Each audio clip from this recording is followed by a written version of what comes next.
Lesson 99. Practices. Front end and back end. Question.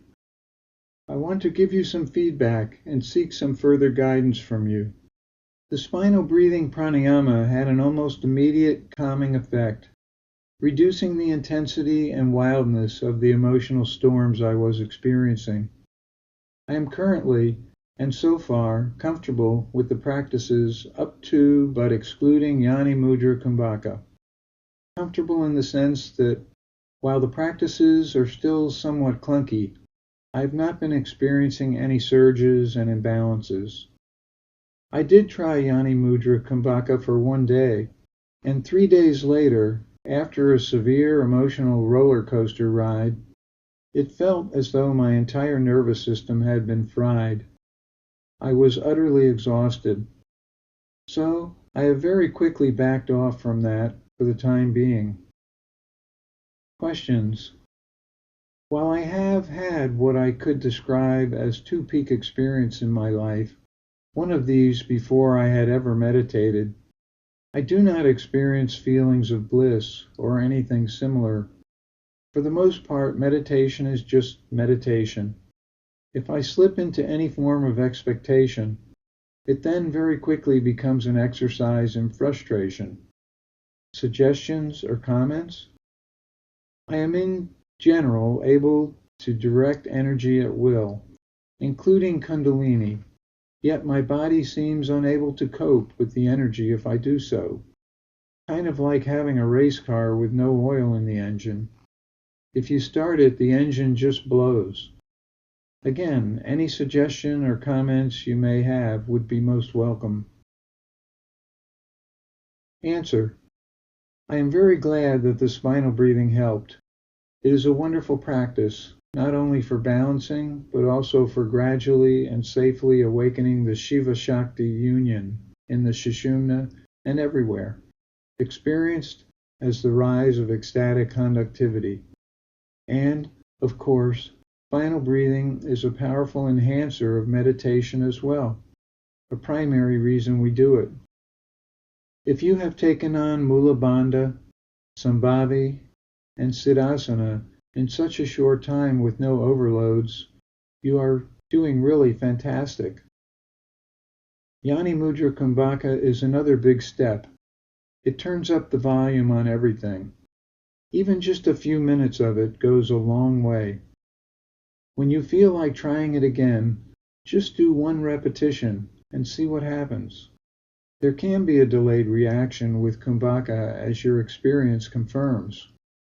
You have to feel your way along with it very carefully. For now, you are taking the pause that refreshes. There is no rush. You will know when you are ready to try again. This business of directing energy wherever can be a two-edged sword. It can bring some ecstasy, or it can fry us inside. It is really premature to be doing it if it leads to the difficulties you describe. It is questionable if it should be done at all outside the structure of practices, though we all are curious to see what we can do inside. Whether you are moving energy yourself or in structured practices, as in bandhas, mudras, siddhasana, and kumbhaka, what is needed is much more global purification of the nervous system. This is done with meditation and spinal breathing. If meditation is rough, boring, frustrating, uncomfortable, etc., at times it is a sign that much cleansing is happening. The very thing that is necessary to remove the source of the blockages you have been running into. The discomfort can be minimized by following the guidelines for practice.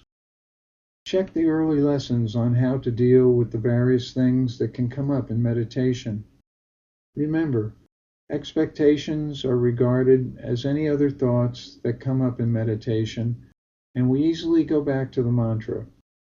Always take enough time when coming out of meditation. If you don't, there can be some irritability or other discomfort during the day.